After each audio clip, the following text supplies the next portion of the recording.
सुप्रभात प्यारे बच्चों। आज हम हिंदी व्याकरण अनमोल से पाठ 1 भाषा का अध्ययन करेंगे और जानेंगे कि हमारे जीवन में भाषा का कितना महत्वपूर्ण स्थान है, जिसके बिना हम अधूरे हैं और एक गूंगे व्यक्ति की तरह हैं। देखिए, यह माँ और बेटे का संवाद सुनते हैं। बेटा कह रहा है, माँ मैं चित्रकला में प्रथम आया हूँ। इस बारे में नाना जी को पत्र जरूर लिखना, वे बहुत खुश होंगे। बच्चों, यहाँ माँ और बेटे ने मिलकर अपनी बात समझाई और सुनकर एक दूसरे की बात समझी है। हम सभी आपस में बातचीत करते हैं। हर व्यक्ति अपने मन की बात दूसरों से कहना चाहता है और दूसरे की बात सुनना चाहता है। चलो अब हम आगे के चित्र में देखते हैं।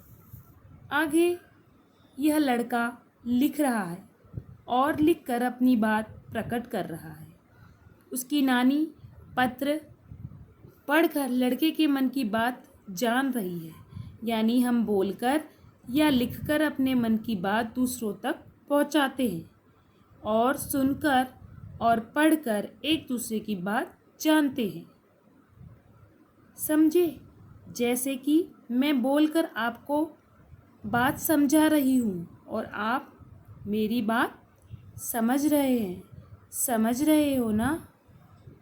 बच्चों, बोलना, सुनना, पढ़ना और लिखना, इन तीनों कामों में भाषा की ज़रूरत होती है। तो चलिए आज हम पढ़ते हैं भाषा। भाषा किसे कहते हैं? भाषा वह साधन है जिसके द्वारा हम अपने मन की बात दूसरों तक पहुंचाते हैं और दूसरों की मन की बात समझते हैं। पाठ 1 भाषा। ऊपर दिए गए चित्र में श्याम अपनी माता जी को अपनी बात मौखिक भाषा के द्वारा प्रकट कर रहा है और वहीं कविता अपनी बात को लिखकर प्रकट कर रही है। इस चित्र में जो श्याम है वो अपनी बात को मौखिक रूप से प्रकट कर रहा है और कविता लिखकर प्रकट कर रही है। हमें प्रतिदिन अपने विचारों को दूसरों को समझाने की तथा दूसरे के विचारों को समझने की आवश्यकता होती है। यह भाषा के माध्यम से ही होता है। बोलना, सुनना, लिखना और पढ़ना भाषा का मुख्य आधार है। बिना बोले, बिना सुने और बिना लिखे और बिना पढ़े हम अपनी बात को दूसरे तक नहीं पहुंचा सकते। अब देखते हैं भाषा किसे कहते हैं। जिस साधन के द्वारा हम अपने भावों और विचारों को बोलकर अथवा लिखकर प्रकट करते हैं, उसे हम भाषा कहते हैं। भाषा के प्रकार। भाषा के मुख्य 2 रूप होते हैं, एक मौखिक रूप और एक लिखित रूप। नंबर 1, मौखिक भाषा। जब हम बोलकर अपने विचारों को अभिव्यक्त करते हैं और दूसरे सुनकर उसे समझते हैं तो यह भाषा मौखिक भाषा कहलाती है। जैसे समाचार सुनना, ये मौखिक भाषा का उदाहरण है। लिखित भाषा। जब हम लिखकर अपने विचारों को अभिव्यक्त करते हैं और दूसरे पढ़कर उसे समझते हैं तो यह भाषा लिखित भाषा कहलाती है। जैसे पत्र लिखना, कविता लिखना आदि। भाषा का एक रूप होता है जिसे सांकेतिक भाषा कहते हैं, जिसका प्रयोग केवल संकेतों के द्वारा अपने विचारों को प्रकट करने के लिए किया जाता है। इस भाषा का प्रयोग प्रायः मूक यानी जो बोल नहीं सकते, बाधिर और लोग और युद्ध स्थलों में किया जाता है। भाषा का विकास। प्रारंभ में मनुष्य संकेतों तथा विभिन्न ध्वनियों के माध्यम से विचारों का आदान प्रदान किया करता था। सभ्यता के प्रारंभ में पहले मौखिक और उसके बाद लिखित भाषा का विकास हुआ। तो मौखिक भाषा और लिखित भाषा किसे कहते हैं, यह आपको समझ में आ गया होगा। अब हम पढ़ते हैं लिपि।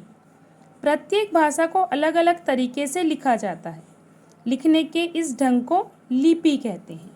जैसे हिंदी को हम देवनागरी में लिखते हैं, अंग्रेजी की लिपि है रोमन, संस्कृत की लिपि देवनागरी, पंजाबी की गुरुमुखी, उर्दू की फारसी, फ्रेंच की रोमन। भारत जैसे विशाल देश में अनेक प्रकार की भाषाएं होने से संपर्क में संकट उत्पन्न हो सकता है।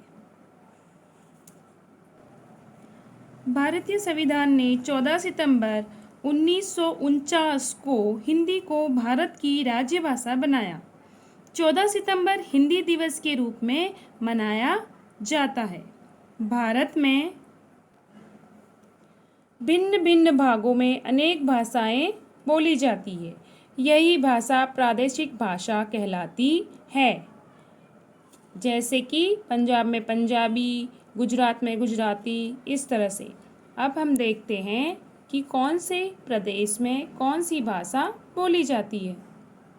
देखिए, पंजाब में पंजाबी भाषा, आंध्र प्रदेश में तेलुगु भाषा, महाराष्ट्र में मराठी भाषा, केरल में मलयालम, गोवा में कोंकणी, पश्चिम बंगाल बांग्ला, गुजरात में गुजराती, उड़ीसा में उड़िया, कर्नाटक में कन्नड़ और तमिलनाडु में तमिल भाषा बोली जाती है। तो ये प्रदेश हैं और इन प्रदेशों में कौन कौन सी भाषाएं बोली जाती है उनको यहाँ पे दर्शाया गया है। व्याकरण के द्वारा हम भाषा को शुद्ध बोलना, पढ़ना, समझना और लिखना सीखते हैं। भाषा के प्रयोग में कोई गलती ना हो, इसके लिए व्याकरण का ज्ञान आवश्यक है। व्याकरण जो भाषा को शुद्ध रूप से बोलना, पढ़ना व लिखने के नियमों का ज्ञान कराता है, उसे व्याकरण कहते हैं। जो भाषा को शुद्ध रूप से बोलना, पढ़ना व लिखने के नियमों का ज्ञान कराता है, उसे व्याकरण कहते हैं। अब देखिए व्याकरण के प्रकार। व्याकरण के 3 प्रकार होते हैं: वर्ण विचार, शब्द विचार, वाक्य विचार। बिना वर्णों के शब्द नहीं बन सकते और बिना शब्दों से वाक्य हम नहीं लिख सकते। वर्ण विचार, इसमें वर्णों के उच्चारण और उनके लिखने के ढंग पर विचार होता है।